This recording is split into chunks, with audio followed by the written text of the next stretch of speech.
11/1/2022.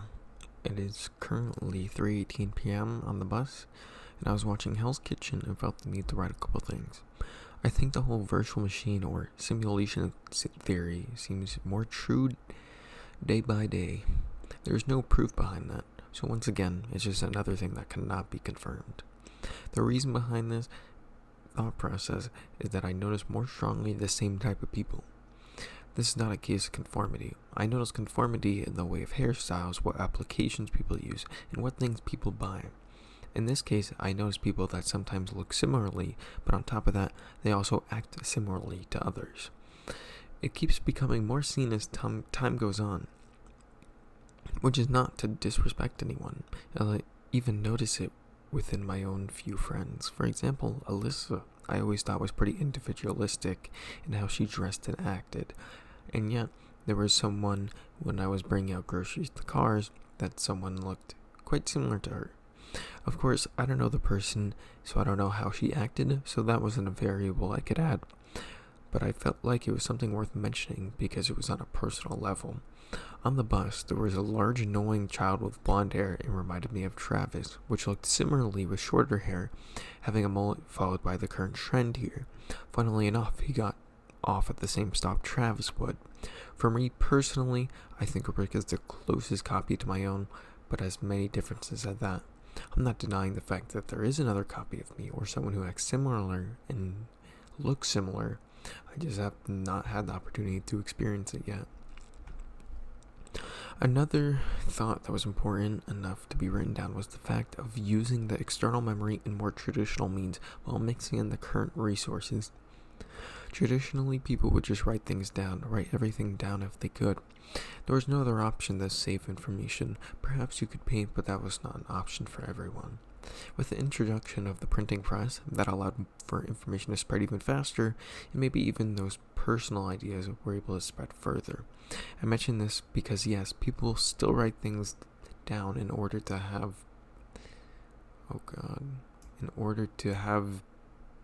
I didn't correct this, for fuck's sake.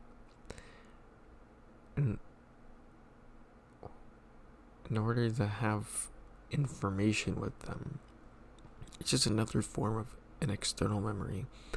Right now, we use our phones, tablets, laptops, or whatever else to store information because our minds are not able to store it all. Eventually, it gets wiped over because we have limited storage. Yes, some may have more storage than others, but that just means they will have to use their resources more. As time went on, painting and drawing evolved and films were created.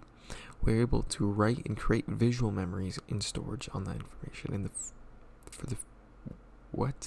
As time went on, painting and drawing evolved and films were created. We were able to write and create visual memories and store that information for the future.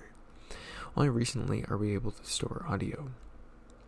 I think of that as real important, as it seems to always be neglected in most media, perhaps not in the sense that it isn't there, but that the people consuming the media don't acknowledge it unless it isn't there. I would like to record a day of school, not visual, but instead audio. If I want pictures, I can ask those who have them and keep it archived for myself. I must record a day of school so I can play back what I heard that day, so I can better understand the past for when the day comes I am no longer in prison. Forgetting may be useful and helpful, but that does not mean the information should not be saved in any form. To make an addition, I think that writing down dreams even furthers the two ideas I have right now. Dreams are something to look back upon to help understand your past self, or an attempt to.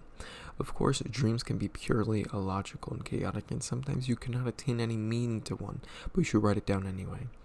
You may currently not understand it, but in the future you may be able to. Along with that, I've seen the future in a sense with some dreams, not literally each time. I don't see this world and have everything act out perfectly in the dream, but some ideas here and there happen while I'm awake. I attempt to write down the dreams when I can, but currently I'm far too tired to write down the dream in the morning. Waking up at 5 a.m. is torture, and just starting to move is torture.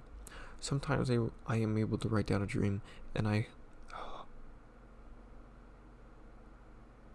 hop onto it and share with others to help understand. Even if it's purely chaos, there may be some law from within the shows. Oh god. Even if it's purely chaos, there may be some law from within the chaos that something's... I don't fucking know what I was writing. Maybe I should try, correcting. Conformity and trends in people. Something really important to talk about when analyzing people and why they do things. Especially their own ability to notice their trends and possibly change them if they wish. Since I decided to include dates in the document, I guess I'll keep that trend going. It is 2 days later, 11/3/2022, and currently 10:33 a.m. I only have about 6 minutes to write, so I'll set something up for my future self. Currently in history, I'm learning about the 1920s, and specifically, there has always been a trend to conformity in the past. People want to conform themselves to what is considered acceptable or the norm. They also want other people to follow them in this, making them also follow the same idea that one should also conform. Personally, I used to conform, but I have broken out of most roles of conformity and what is considered acceptable. Many still to this day do not consider homosexuality acceptable. Everyone is an NPC in this world, but their ability to notice that they're an NPC and why that is can help them understand and increase their awareness, if ever so slightly. One could analyze the trends of what they do and why they do it. For example, one could try to understand why they decide to buy a specific brand of clothing or why they like specific brands. There tends to be a worship of companies and brands that has festered within the people without anyone actually taking notice of it. If you were to look at our social media currently, you would notice that people will hate on Android phones without any proper reason, specifically attacking phone camera quality. In North America, more of the smartphone market is controlled by Apple than other companies. So yes, iPhones are more popular here. Android users are looked upon as lesser or not as good as those who would rather use the superior product, in this case Apple, not aware of the practices that this company does to their own employees, or even what their product is and how it is made. This is applicable to any product, but is a well-known example because of its prevalence on social media. To break out of what other people... Test, holy shit. I don't even know where it was. Let's see.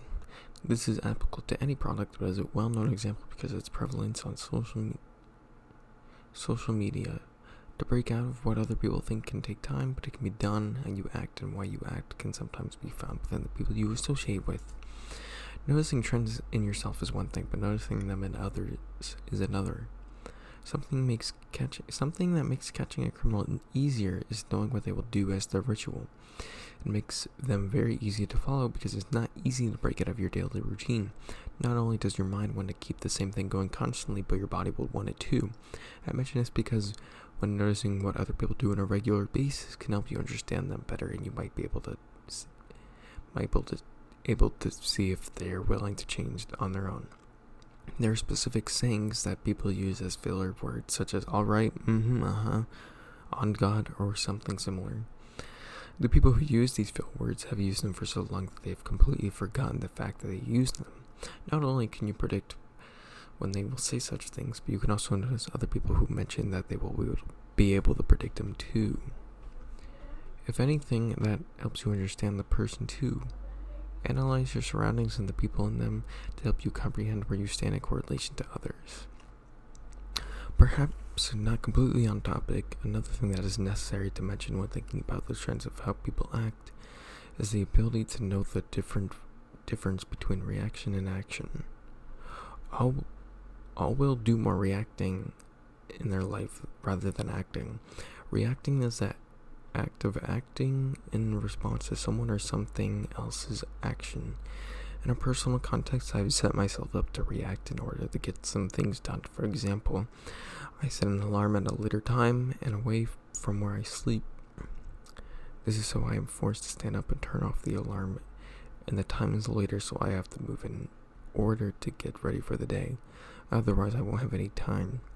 If I were able to act, I would just keep the alarm next to me, and the alarm time could be as long as I could be any time as long as I could get ready in that time. One could argue that is due to external variables, as I'm already inclined to struggle in the mornings because of fatigue and not being a morning person, but those are really just excuses. To act is to do of your own will because you want to. If I want to lift, I will lift. If I want to play a game, I will play a game. Situation or external variables do not matter. It's important to reach a point in life where you can act on your own accord when you need to, and you do not just react to others and the world around you. It's a form of being alive, or rather aware.